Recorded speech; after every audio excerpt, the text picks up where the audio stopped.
ba tax Adji Sarr génn réew mu am passeport diplomatique quelque chose comme ça. ah waaw mais lu ñuy waxtaane la mais dañ ko waxtaane man quelqu'un me dit que par exemple y a quelqu'un qui m'a dit que Mame Mbaye Niang bi muy tukki ñëpp yëg nañ ko je donne son exemple te bi muy tukki Diomaye était président Ousmane Sonko était premier ministre yamul ci loolu de dana jëlewul sax avion AIBD mi ngi jëlee avion Wakam. D'accord. Ça veut dire qu'il a fallu avoir une autorisation pour le faire. Kan moo ko bàyyi pour mu dem kan moo ko bindal autorisation bi pour mu dem c'est pas Macky Sall boo fekk na Macky Sall la ngi Maroc. Donc yi nga xam ne war naa feeñ yu bari feeñul dañuy tappale te le véritable problème dans ce pays là mooy li nga xam ne ñoom war nañ ci jublu lañ mënut a jublu di créer ay contre-feu ak di def yi mais comme on le disait tantôt moi j'ai confiance absolument au Conseil constitutionnel. D'accord. Cette loi-là ne doit pas prospérer parce que nit ñi sax ñi ngi wax naan ay non FDS yi taxuñu parce que ñoom ña nga faj ne xam nga bés naa wax ne bu démocratie amee fii dans ce pays-là état de droit am fi ñoom la neex c'est pas les politiciens parce que bu politiciens yi ku leen bàyyi woon réew mi taal nañ ko yàgg mais ñee ñoom la neex moo tax loolu am fi ñoom pour nga jot leen doo xëy nii rek ne oui il faut convoquer diw am na fu ma lii sax ñu dañuy non il faut convoquer le général il faut convoquer nangam ça ne se passe pas comme ça donc ñooñu taxul ñu def loi d'amnistie bi mais li tax ñu def loi d'amnistie bi c'est de se protéger ñoom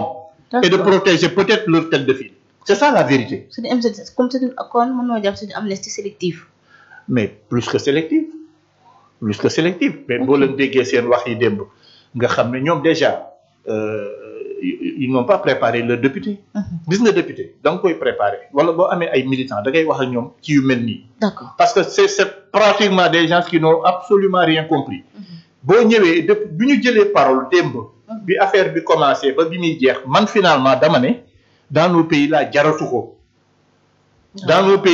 jaratu ko il faut toog sa kër après nga essayer avoir une majorité mécanique après nga leen di wax loo wala nga leen di def loo lu leen neex d'accord parce que c'est musul am ci ab dëkk un député dans une assemblée nationale en séance plénière ngay menacer say moroomu député naan leen préparer wu kaso ngeen jëm mel ni yow yaay déterminé en tant que député kuy dem kaso ak ku dul dem kaso c'est grave alors que loolu yoon moo ko war a def juge yi ñoo ko war a def sur ce moment dégg nga wax ci Mame Mbaye Niang est-ce que kon jàpp ni dossier bi nga xamante moo daal ne les 39 milliards Prodac gaa yi dañ koy tëmbal géej mu fekkente ni si am na lu xew seen diggante vraiment dara du ci am ñii di wax nii sax xamuñu li xew gis nga ñii di wax nii xamuñu li xew on peut être un responsable de Pastef nekk un ministre wala un DG wala yooyu toog di wax say wax dañuy jàpp diw nañu convoqué diw nañ tëj diw d'accord mais li am dëgg ci réew bii waxtaan yi fi jot a am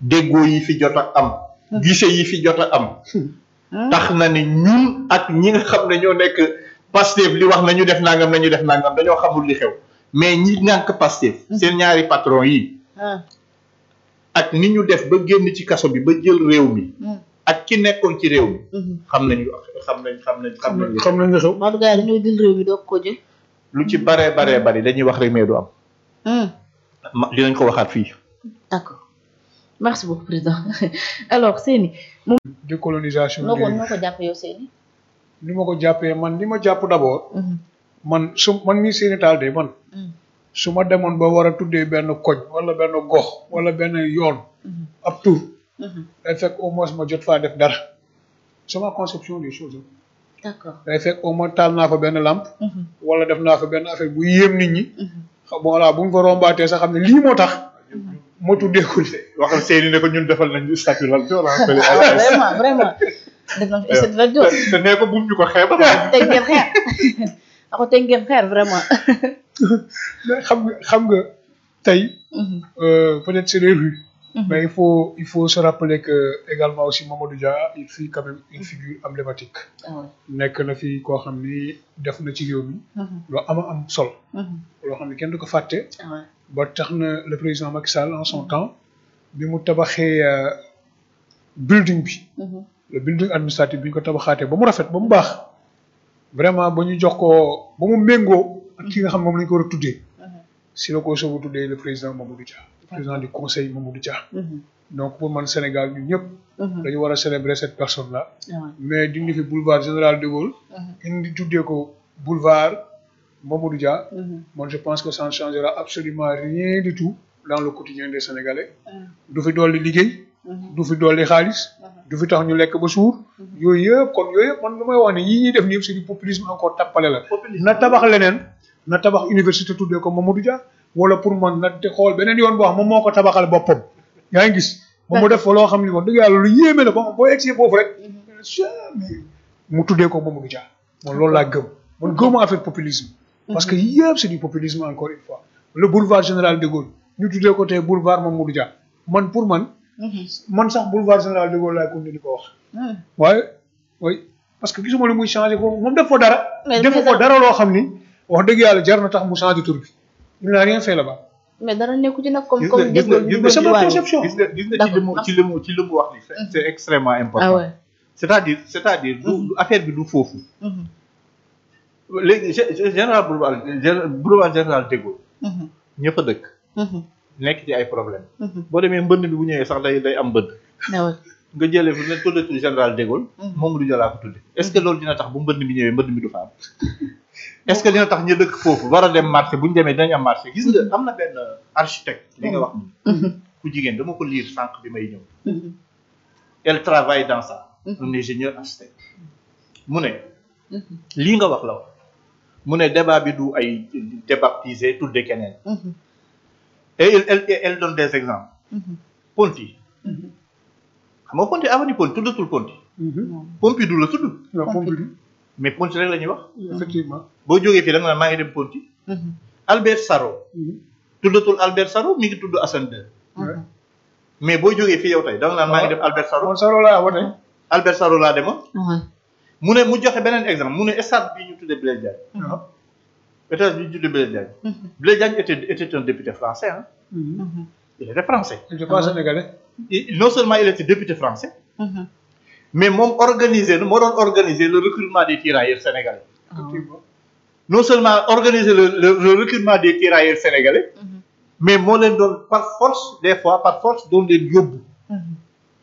au même moment Van Vollenhoven. qui était l'administrateur colonial. da doon xeex pour que ñu bañ a recruter ay tirailleurs. ba pare il a même démissionné. les tirailleurs am nañu d'accord ma ñuy yóbbu tirailleurs. ñaar ñooñu boo doon tuddee tey ab tali koo koy tuddee. xanaa ki bañ. waaw ki ñu gën a bëgg. mais xamuñu loolu. donc di fi jëlee ay di fi non xamuñu ko. xam nga incurie moo doy waar. moom la seeti doon bëgg a expliquer ça. gis nga ñàkk xam-xam c'est un problème. xoolal ñoom seen discours yi ñu fi def. depuis 2000 ba ñu amee ba nëgëni. ba Pastef amee ba nëgëni. amul benn débat bu am niveau bu ñu soutenir. amul benn discours. boo xam ne wax nañ ko wala ñu wax ko fenn. ci talo wala seen yooyu ñu doon def réseaux sociaux yi xawma nga mën cee jàng dara. woo ci ñaar ne leen kaay leen ngeen defal ñu exposé sur le panafricanisme. wala sur le souverainisme. duggal leen ci yenn détails duñ ko def. mais Kébi Seba mos na am débat sax ak Ousmane Sonko sur le panafricanisme. mais daf muy vite fait Kébi Seba da ko corriger. mais oui ñu ko dafa mel ni yow da ngay xamuloo la mooy lu ñuy woowee panafricanisme. parce que dafa commencé di wax ba di dugal di wax ay Maroc ay kii nangam ne ko mais waxatuloo panafricanisme. yaa ngi ci beneen domaine. donc c'est pour dire que ñun sax xamuñu li ngay wax ni looloo ci am. le problème c'est pas de tuddee ay tàgg. voilà farata fi mu ne nii farata ci réew mi. ku daan fekke Korité Sénégal. nga fekke Korité bërki démb gii. nga xam ne affaire yi métti na. ku daan gis ni affaire yi daan ni affaire yi Sénégal bi mu meloon. ak Sénégalu Jomaay gii. conférence religieuse yi. oustaz yi am dootuñu am temps. fu ne ñu leen fay maye. nga xam ne réew mi changé la. je leur donne encore un conseil. ñaari la ñoo xam ne. kenn ki ab séeréer la sama maa ko moom. joolaa bi it maa ko moom ce sont mes esclaves. et je leur conseille. man alpulaar la. concentrez-vous. sur les exigences du peuple sénégalais. Exactement. nous avons des problèmes dans ce pays-là organisez-vous pour régler ko te bàyyi seen tàppale yii ngeen di def ci réew mi parce que il s'agit de ça muy ces lois-là muy dañuy tuddee kay lële contre-feu yi ñuy def yëpp jaru ko concentrez-vous ci farata yi mooy ngeen liggéey pour réew mi nga xam ne jox nañ leen ko tey am ci yaakaar ci yéen waaw exactement merci beaucoup président Seyni le dernier mot ñu tàggatoo ba beneen yoon incha allah parce que da ngeen ñëwaat